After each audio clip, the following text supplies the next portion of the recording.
Bien, pues comenzamos el tema 3, ¿de acuerdo? Acordaros un pequeño recordatorio del tema 1 y del tema 2, ¿no? Comenzamos hablando de la importancia del deporte en sí, ¿vale? En este caso del deporte colectivo, del deporte de equipo. Y hemos estado viendo la importancia que tiene también conocer a nuestros jugadores, en este caso conocer a los niños, ¿vale?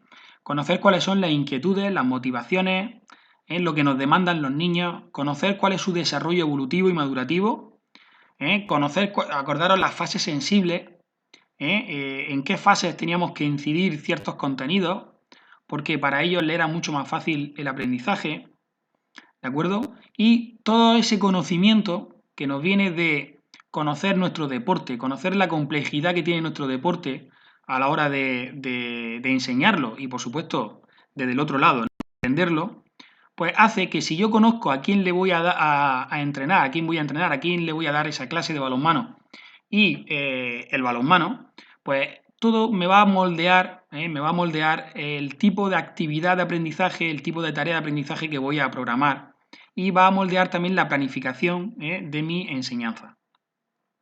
Ahora entramos ya en analizar un poco más de forma profunda nuestro deporte, el balonmano. Vamos a ver cuáles son los componentes estructurales que tiene nuestro deporte, ¿de acuerdo? Ya sabemos que es un deporte de equipo, ya sabemos los distintos factores que hacen que sea complejo.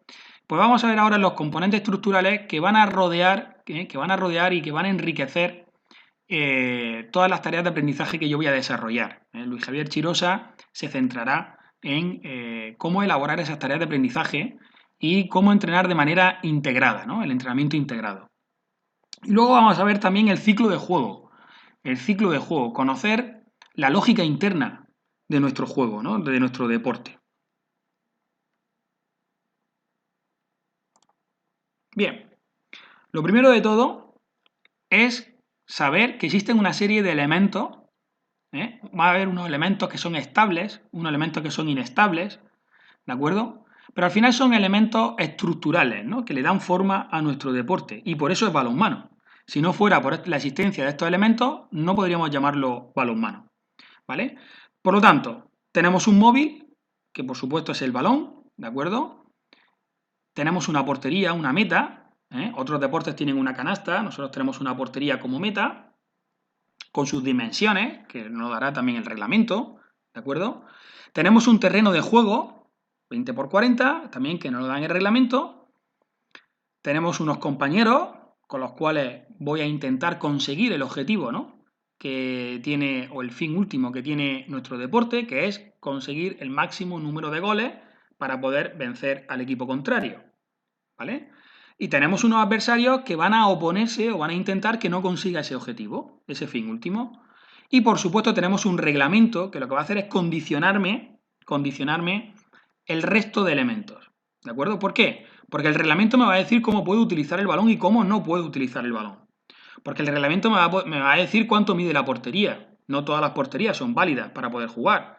El reglamento de mini handball o de peque balonmano o de mini balonmano, ¿de acuerdo? Es distinto al reglamento de balonmano adulto. Por lo tanto, la portería se adapta a ese reglamento. El terreno de juego pasa igual. El terreno de juego, el reglamento me dice qué zona está prohibida y qué zona está semi-prohibida en ciertos momentos, como es el área de golpe franco, por ejemplo. El reglamento me dice también cómo puedo y no puedo tratar a mi adversario. Y me dice también cómo puedo comunicarme con mis compañeros. Junto con estos elementos que rodean al balonmano, tenemos también dos grandes roles que van a hacer que yo pueda jugar de una forma o de otra. O mi conducta o mi comportamiento sea de una forma o de otra, que es la posesión o no del balón. Si yo tengo la posesión del balón, tengo unos principios fundamentales, en este caso, del ataque. Si yo no tengo la posesión del balón, tengo otros principios fundamentales y otros objetivos totalmente diferentes a los que tenía cuando tengo la posesión de balón. ¿De acuerdo? Eso también es importantísimo. Y por último, y no menos importante, sería el entrenar de manera contextualizada. ¿Y eso qué significa? Bueno, pues tengo que realizar las sesiones de entrenamiento lo más real al juego real, ¿vale? Lo más similar al juego real. Pero además, contextualizada con respecto a ¿qué? Con respecto también a las edades de nuestros jugadores. Entonces yo tengo que adaptar esas sesiones a la edad de mis jugadores. Ahí tenéis, por ejemplo, una foto de unos niños, ¿vale? ¿Y los niños qué pretenden? Los niños siempre van a pretender asemejarse a los adultos. Un niño cuando ve un partido de adultos, y lo tiene como ejemplo, ¿no? A los adultos, a imitar, bueno, pues siempre va a intentar copiar al adulto. Pero lo que no podemos hacer nosotros es hacer lo mismo que hacemos con los adultos, hacerlo con los niños. Para nada, porque para eso estamos estudiando las etapas de aprendizaje. Pero sí es verdad que aunque sean niños, tenemos que intentar que todas las tareas de aprendizaje que yo realice sean lo más similar posible a lo que luego el niño se va a encontrar en el partido de niños, en su partido, en su competición. ¿De acuerdo? Bien, aquí tenéis lo que Juan Oliver, que lo tendréis el lunes, habla de dos tipos de estructuras. Las estructuras que son fijas y las estructuras que son variables. Entonces nos dice que las estructuras que son fijas son el gol, ¿vale? Que es la consecuencia, la portería, el balón, que es el móvil, la duración del partido, que me lo dice el reglamento, igual que el balón, el reglamento nos da las dimensiones, igual que en la portería, igual que el reglamento me dice cuándo es gol y cuándo no es gol, son estructuras fijas que nos marca el reglamento. Y el terreno de juego. Y dentro del terreno de juego estaría la zona que está permitida, ¿de acuerdo? Por la zona que yo puedo conducir, que yo puedo moverme, que yo puedo conducir el balón, que yo puedo moverme, la zona semiprohibida, que sería, por ejemplo, la zona en los saques de 9 metros, de golpe franco, pues la zona que llega un momento que por el reglamento está prohibido estar en ella, pero que luego es una zona permitida. Y, por supuesto, la zona prohibida siempre, que sería la zona de 6 metros, ¿de acuerdo? Luego tendríamos unas estructuras que son variables en el juego y que pueden, y como su nombre indica, pueden variar, como son los jugadores, y dentro de los jugadores, el número de jugadores, ¿de acuerdo? Y su ordenación. Cuando hablamos de jugadores, hablamos tanto de mis compañeros como de los adversarios que tengo enfrente, pero pueden variar en número. Pueden variar en número. Y luego tendríamos la ordenación que tienen estos jugadores en función de qué? Pues en función de la línea de juego, acordaros, primera línea, segunda línea, o en función de los puestos específicos en los que se encuentren esos jugadores. Una segunda estructura variable sería la forma en la cual se juega el balón. El balón se puede jugar más rápido, más lento, ¿de acuerdo? Y por último, el comportamiento con el contrario. Lo que son las sanciones. El comportamiento varía en un partido, varía en función del jugador, ¿de acuerdo? Y, por supuesto, como hay un comportamiento contra un contrario, con el contrario, las sanciones, en función de ese comportamiento, también fluctúan, son variables. Bien, dentro de los elementos del juego que tenemos que conocer, uno de ellos ya lo hemos visto, que sería el de la posesión o no posesión del balón, ¿de acuerdo? Y dentro de la posesión del balón, sabemos que el que posee el balón al final es el que suele decidir el juego. Ese poseedor de balón va a tener un defensor, que va a tratar que no decida el juego, ¿de acuerdo? Luego tendríamos el compañero del poseedor de balón, que es el no poseedor de balón, que va a crear el juego, ¿vale? Va a permitir que el juego continúe. Y el defensor del que no posee el balón, el que marca al jugador que no tiene balón, ¿vale? Y luego hablamos de espacio, y existen dos zonas, uno que sería la zona eficaz y otro que sería la zona de riesgo. La zona eficaz en balonmano sería la zona que es la idónea, la ideal para poder conseguir gol. Y esta zona es importantísimo explicarlo en la iniciación. Desde que son los niños chiquititos, hay que explicarle desde dónde es más fácil conseguir gol en un lanzamiento y desde dónde no deben intentar lanzar, ¿vale? Sobre todo para que no se frustren. Entonces, en la iniciación hay que enseñar cuáles son esas zonas eficaces y desde dónde lanzar y no lanzar. Porque el niño te va a lanzar desde 15 metros. Porque el niño, cuando encuentre un adversario que es mucho más alto que él, ¿de acuerdo? Y esté delante, lanzará de manera parabólica. Porque el niño, el pobrecillo, cogerá el balón en el extremo, ¿de acuerdo? Y totalmente cerrado lanzará a portería, ¿vale? En vez de pasar a un compañero, por ejemplo. ¿Por qué? Porque no tiene todavía aprendido lo que es zona eficaz y lo que no es eficaz. Y luego tendríamos una zona de riesgo. La zona de riesgo es el espacio donde hay mayor probabilidad de conseguir gol, ¿vale? ¿Cuáles son esos espacios donde hay mayor probabilidad? Por supuesto, cuanto más cercano a 6 metros, mayor probabilidad de conseguir gol, ¿vale? Y cuanto más hacia el centro del área, cuanto más centrada sea esa situación, mayor probabilidad de conseguir gol. Por eso siempre se enseña que en un contraataque, por ejemplo, hay que intentar lanzar, por ejemplo, de la zona más perpendicular hacia portería.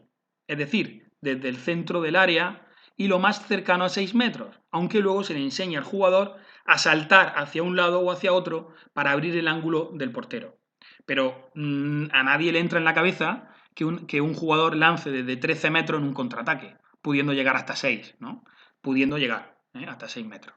Por lo tanto, a los niños desde chiquititos hay que enseñarles eso, la diferencia entre zona eficaz y zona de riesgo. Quizás no con estas palabras, pero sí enseñarles al final el concepto, o sea, desde dónde pueden lanzar o deben lanzar y de dónde no pueden lanzar o no deben lanzar.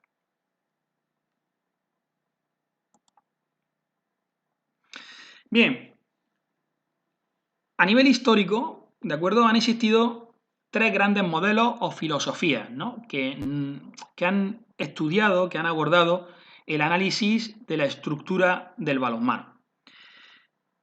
Estos tres modelos, fijaros, son el modelo técnico-táctico. El modelo técnico-táctico, y ahí pongo algunos de los ejemplos de autores que han definido muchísimo este modelo, pues este modelo se basa en que el fundamento, ¿de acuerdo? El fundamento o lo más importante, la base es la técnica. La técnica es la base o el fundamento de las acciones de los jugadores. Por lo tanto, para aprender este deporte hay que dominar la técnica. Es decir, la técnica está por encima de la táctica, ¿vale? Ir pensando si vosotros estáis de acuerdo o no estáis de acuerdo y al final de la clase os preguntaré si sois defensores de uno o de otro modelo. La técnica es lo más importante. Por lo tanto, si para mí, como defensor del modelo técnico-táctico, la técnica es lo principal, cuando a mí me viene un niño chiquitito, yo a la hora de corregirle, le voy a corregir sobre todo sobre el patrón ideal del gesto técnico que está realizando. Y entonces le corregiré si arma o no arma bien el brazo, le corregiré la angulación del armado de brazo, le corregiré lo que sería el movimiento y la amplitud de movimiento del brazo, el recorrido del brazo a la hora de un pase, a la hora de un lanzamiento, le corregiré si salta o no salta bien, si la rodilla la eleva o no la eleva bien, si el gesto de la cara, la mirada está mirando a portería o no está mirando a portería. Entonces, al final, casi todas las correcciones o la mayoría de las correcciones van a ir en función del gesto técnico. Pero ya no solamente el feedback, que lo vimos el otro día, sobre el gesto técnico, sino también, además, es muy probable que la mayoría de los ejercicios que yo realice sean demasiado analíticos porque habrá que mejorar ese gesto técnico.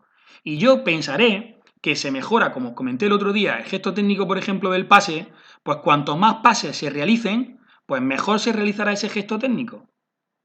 Acordaros que para enseñar, cuanto mayor sea el número de práctica o el número de horas de práctica, mayor será el aprendizaje del niño. Pues por lo tanto, si yo creo en este modelo, pues cuantas más horas se tire el niño pasando, mejor pasará. ¿De acuerdo? Ahora yo no voy a entrar a valorar los diferentes modelos. Vamos a describirlos y vamos a ir viendo los pros y los contras de cada uno de esos modelos. Bueno, pues Bárcenas, Domingo Bárcenas y Menéndez Falosky eran dos de los defensores de este modelo. Luego tendríamos el modelo de ataque-defensa. ¿Vale? Ya no es tanto el principal objetivo la técnica, sino la posesión o no del balón. Y aquí está el alemán Bayer, ¿de acuerdo? Que es el que defiende, o uno de los defensores de este modelo, ¿vale? El poseer o no poseer el balón sería el objetivo principal del modelo, ¿vale? Conservación del balón, conservación de la posesión del balón. Y el intentar robar siempre que se pueda el balón para mantener el balón en posesión. Luego tendríamos el modelo de colaboración-oposición, ¿vale? Que aquí tenéis otros defensores como Parlevas, Hernández Moreno. Y bueno, pues afirmaban que los modelos anteriores no consideraban la totalidad de los factores que determinan la estructura funcional de los deportes de equipo, ¿vale? Acordaros siempre que el balonmano es un deporte de colaboración-oposición. ¿Y qué sucede?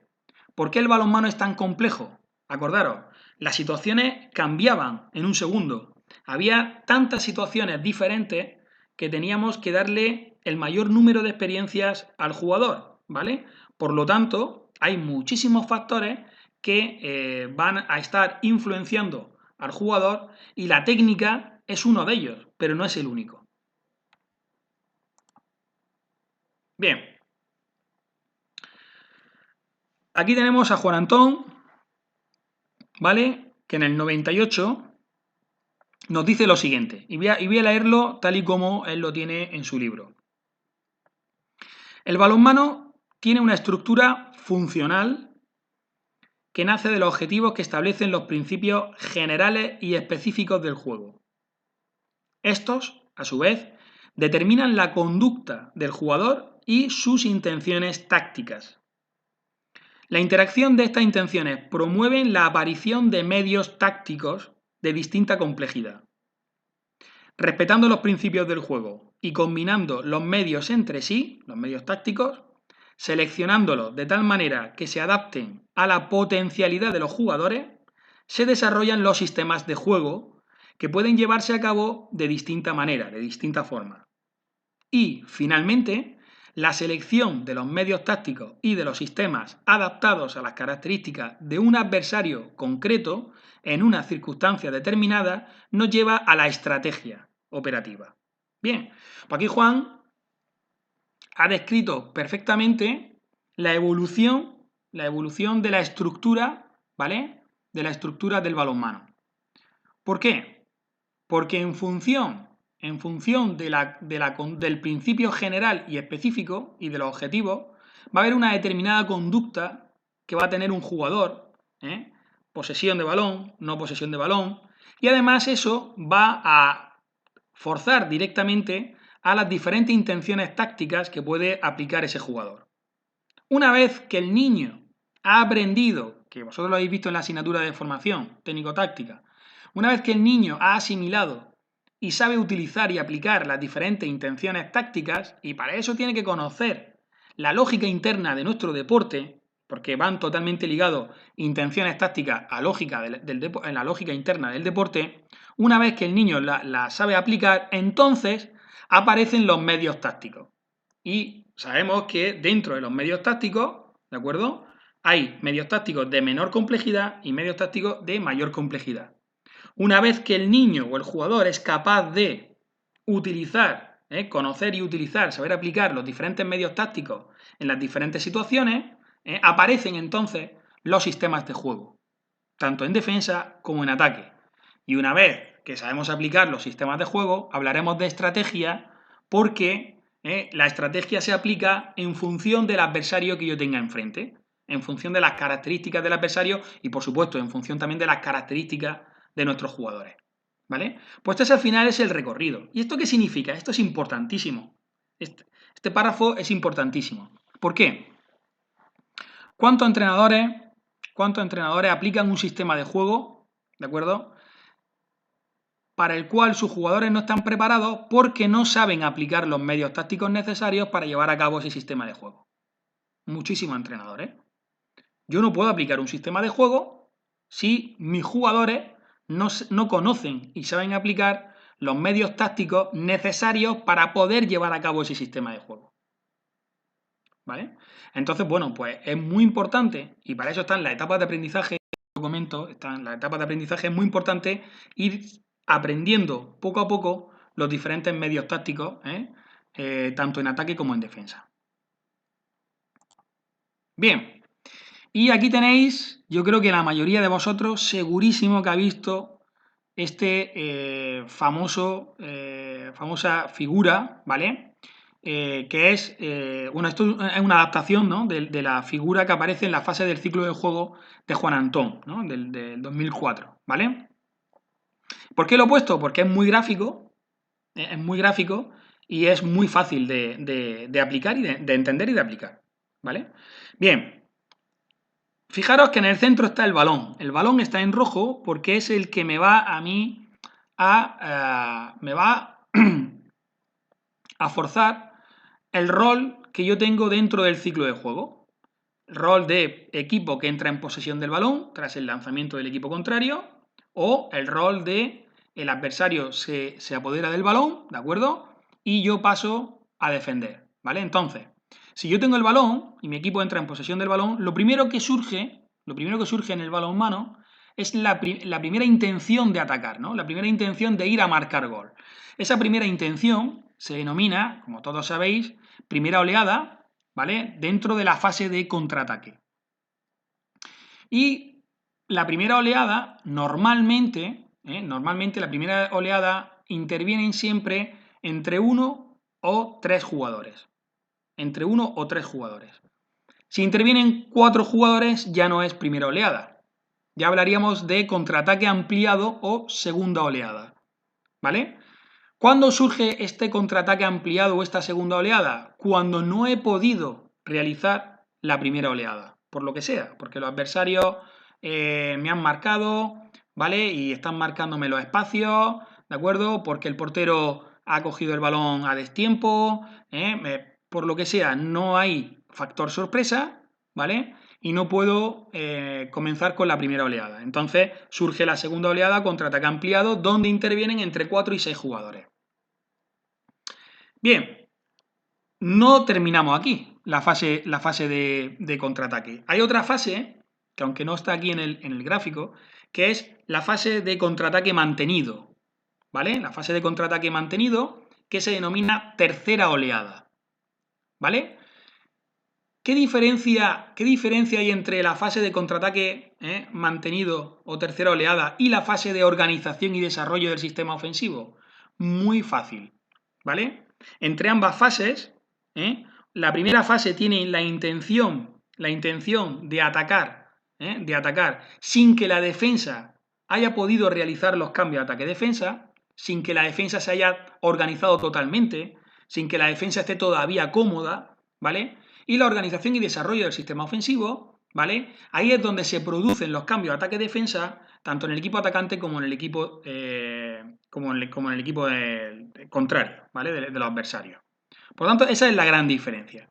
Y dentro de la organización y desarrollo del sistema ofensivo hay una serie de formas, de maneras de jugar a balonmano. Una, lo que denomina Juan Antón juego libre, que lo veremos luego, las diferencias entre juego libre, juego dirigido y juego prefabricado. Ya os adelanto, ¿vale? Que cuando nosotros tenemos un equipo donde los jugadores, entre comillas, como dicen muchas veces los entrenadores, juegan solos, se pueden permitir el lujo de hacer juego libre. Cada uno sabe cómo jugar, ¿vale? Se conocen, llevan muchos años jugando, la calidad técnico-táctica es increíble, por lo tanto pueden permitirse el lujo de jugar de manera libre. En cambio, si son jugadores mediocres, ¿vale? A nivel de calidad técnico-táctica o no se conocen, entonces si se intenta jugar de manera libre, el juego va a ser anárquico. Luego tendríamos el juego prefabricado, ¿vale? Antes de entrar en el dirigido. Juego prefabricado. El juego prefabricado son las mal llamadas jugadas, ¿vale? No es otra cosa que procedimientos tácticos, ¿vale? Procedimientos tácticos.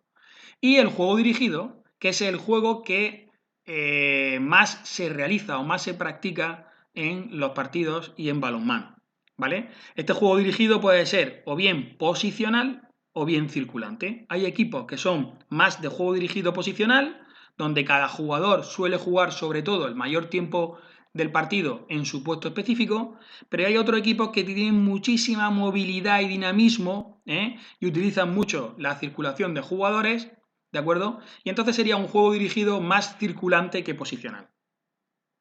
Por lo tanto, Por lo tanto, se va pasando, como veis en la izquierda de la pantalla, se va pasando desde las fases transitorias, desde uno que tiene el balón, desde que uno tiene el balón y tiene la posesión del balón, hacia las fases posicionales, ¿no? Que sería la organización y desarrollo del sistema ofensivo. Ahí es donde se producen los cambios, ahí es donde se producen los sistemas de juego en ataque.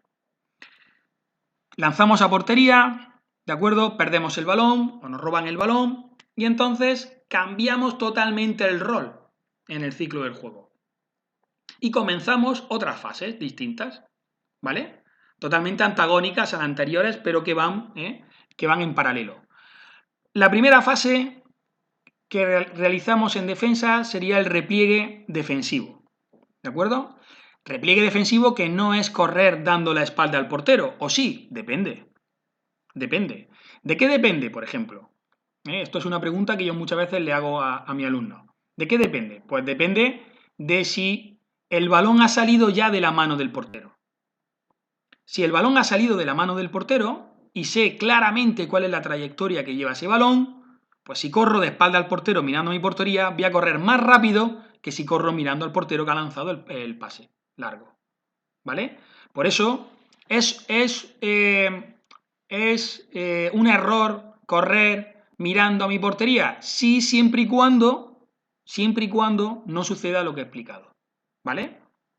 No hay que ser taxativo, ¿eh? Hay que enseñar lo que puede pasar realmente en un partido. Por lo tanto, el repliegue defensivo es cierto que hay que correr siempre mirando al portero, pero una vez que el portero ha soltado el balón, cuanto más corra, antes llegaré a robar ese posible pase, ¿vale? Bueno, durante ese repliegue defensivo, ¿qué principios, qué objetivos tengo yo como defensa?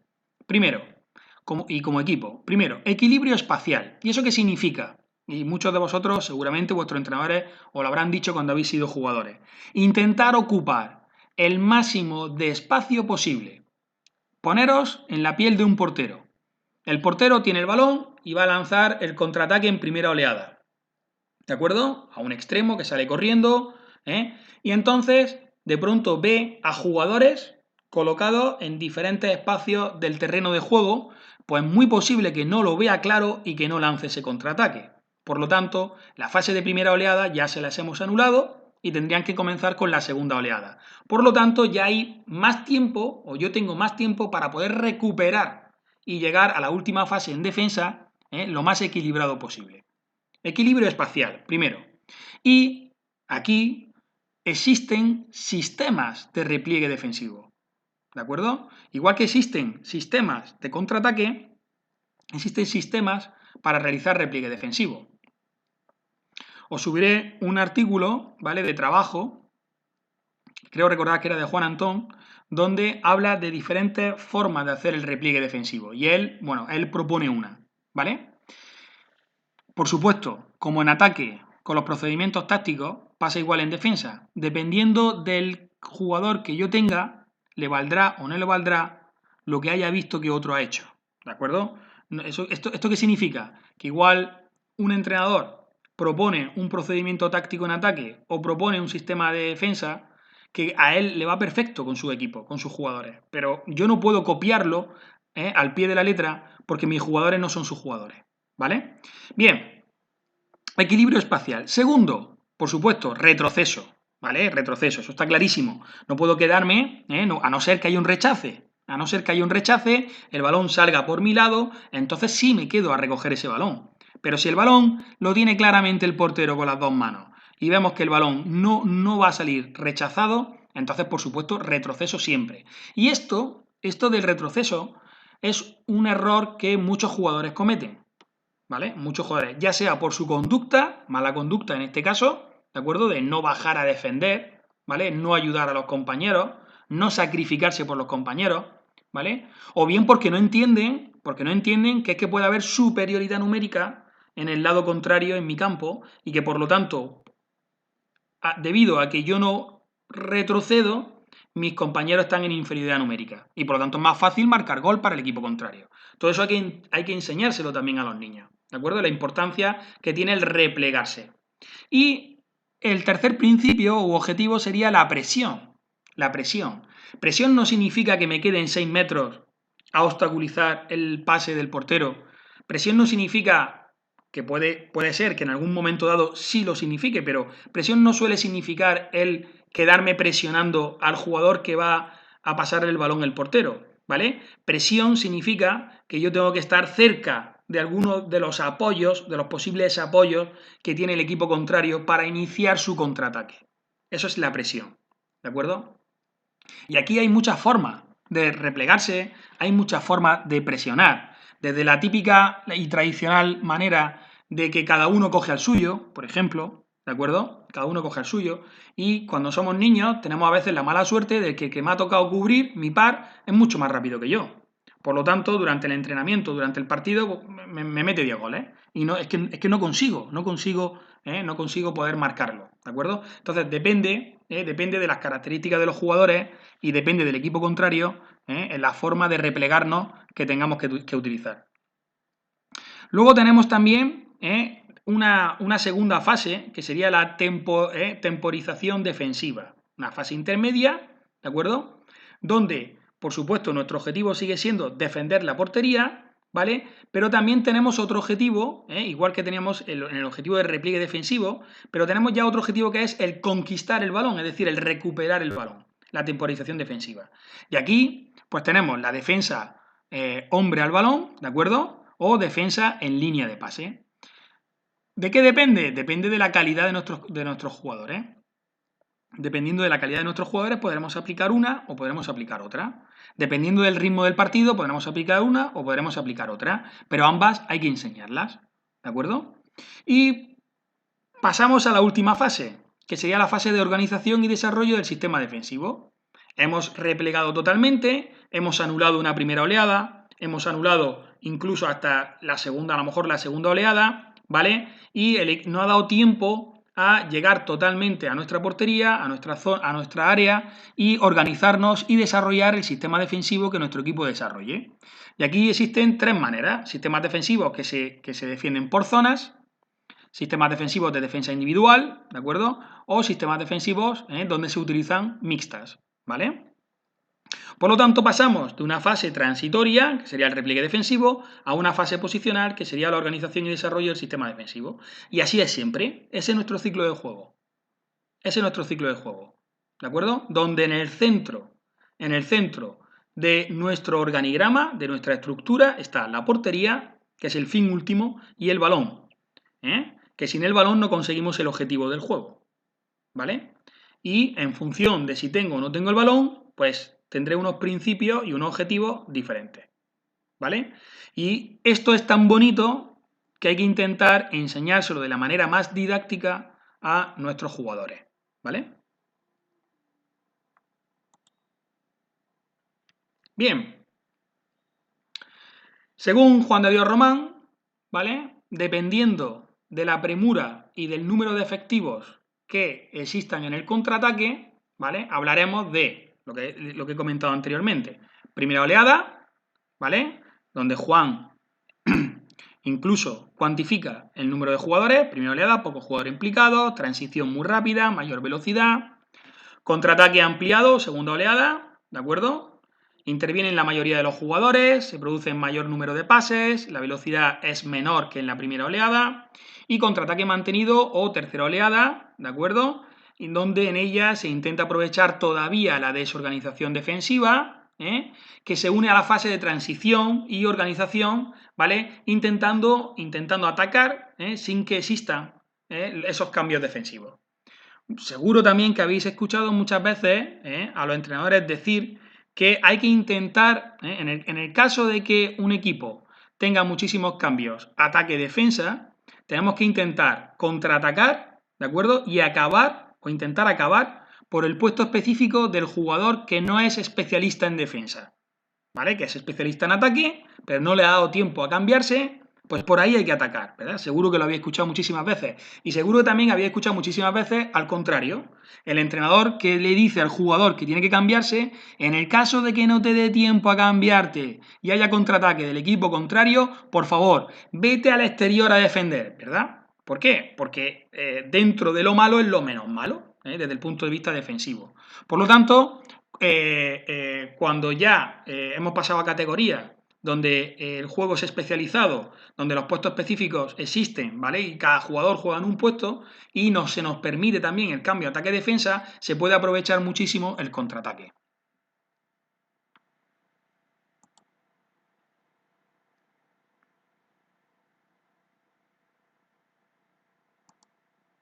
A ver, perdón. Bien. Pues bien, analizar todas estas variables que afectan al aprendizaje y al entrenamiento me va a hacer que la programación y las tareas de aprendizaje que vamos a realizar sean mejores, ¿vale? Conocer todos estos factores y todas estas variables van a hacer que yo luego pueda programar mejores tareas de aprendizaje. Bien, aquí tenemos un vídeo y esta vez sí lo he pasado a la parte izquierda, ¿vale? Para que podáis verla, el vídeo. Es un vídeo también que tenéis en la página web de la Real Federación Española de Balonmano, ¿vale? Para que veáis un poquito el trabajo de Jordi Rivera, tiene colgado diferentes vídeos de tareas de entrenamiento, ¿vale?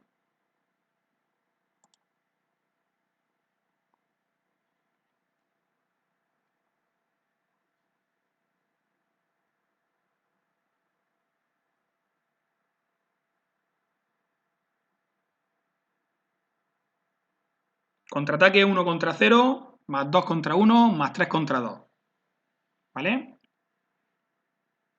Ahí tenéis la descripción. Os dejaré también el enlace en la plataforma a estos vídeos de la Federación Española para que lo veáis en pantalla completa. Hay una serie de instrucciones técnicas, ¿vale? Primero descripción del ejercicio, y luego hay una serie de instrucciones técnicas en función de si es una situación de 1 contra 0 o 2 contra 1. 1 contra 0, ¿vale? 2 contra 1, toma de decisiones, ¿de acuerdo? Ahí podemos ir variando, imaginaros, se podría ir variando el número de pases, máximo o mínimo número de pases, ¿de acuerdo? Se podría también valorar zona por la que se lanza, ¿vale? Este jugador, por ejemplo, si os fijáis con respecto al anterior, que ha hecho el 1 contra 0, ha saltado desde 6 metros, el otro saltó desde 7 o 8 metros. Bueno, pues son ejercicios de toma de decisiones, ¿vale? En un contraataque, dependiendo de si es primera oleada o segunda oleada. Si es una segunda oleada, es muy probable que el equipo contrario se haya replegado y entonces no nos encontremos solamente al portero, sino que también nos encontremos a un defensor o incluso a más de 2 defensores. Por lo tanto, son ejercicios de toma de decisiones. Bien, pues aquí